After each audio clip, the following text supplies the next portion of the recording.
Halo sahabat-sahabat sehat. Kenalin aku Dalamawati NIM 23020063. Sekarang aku mau membahas tentang hematologi trombosit. Apa ya itu hematologi? Hematologi itu berasal dari bahasa Latin yaitu haima artinya darah, logos artinya ilmu, dan hematologi itu adalah ilmu tentang darah. Jadi, hematologi itu adalah rumpun ilmu yang mempelajari tentang darah dari struktur, fungsi, pembentukan sel darah, dan jaringan tempat pembentukan sel darah.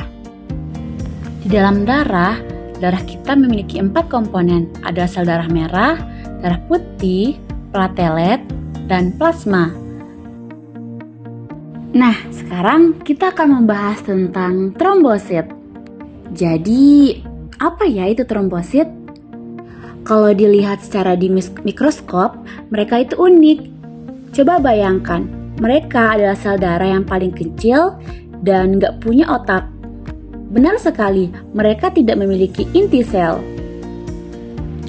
Yang dimana sel darah yang tidak berinti, sitoplasma berwarna merah, berwarna biru pucat dengan banyak sekali granul warna merah jambu.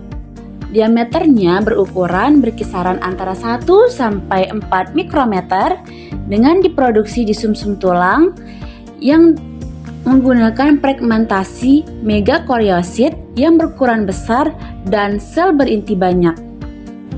Nah, trombosit juga berfungsi untuk mencegah kehilangan darah akibat pendarahan, di mana pembuluh darah mengalami kerusakan. Jadi, trombosit menempel pada dinding pembuluh darah yang rusak, membentuk trombosit plak, faktor-faktor pembekuan darah untuk menghasilkan fibrin yang akan membantu menguatkan trombosit plak dan mencegah kehilangan darah lebih lanjut. Nilai normal trombosit itu berkisaran dari 150.000 sampai 40.000 dan umur trombosit itu rata-rata 7 sampai 10 hari.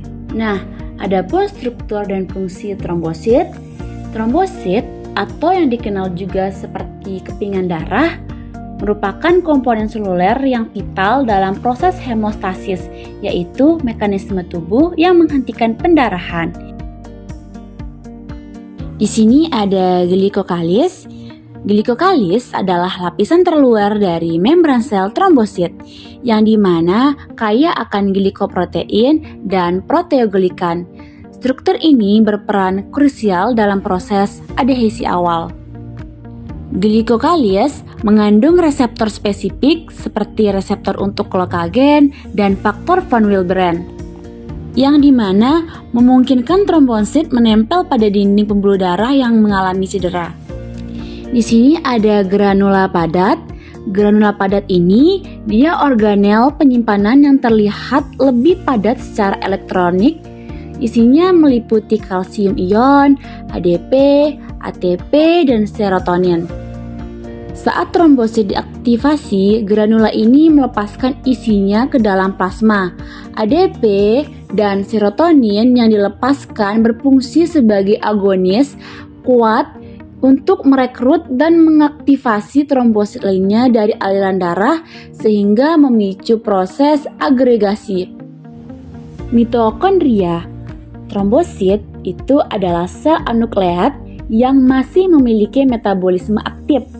Mitokondria berfungsi sebagai sumber energi utama, menghasilkan ATP yang diperlukan untuk berbagai proses aktif, seperti perubahan bentuk saat aktivasi, sekresi isi granula, dan kontraksi gumpalan darah. Sistem kanal terbuka. Sistem kanal terbuka adalah jaringan kanal membran yang menembus sitoplasma trombosit dan terhubung dengan lingkungan ekstraseluler.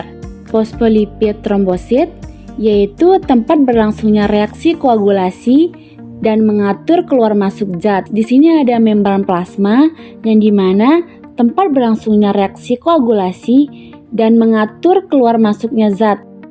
Jadi kesimpulannya di sini pada strukturnya, struktur trombosit dirancang secara efisien untuk menjalankan fungsinya sebagai responder pertama pada cedera vaskular. Proses hemostasis primer melibatkan urutan yang terkoordinasi. adhesi melalui glikokalis, aktivasi dan pelepasan isi granula, agregasi trombosit lainnya, dan penyediaan permukaan untuk kaskade koagulasi.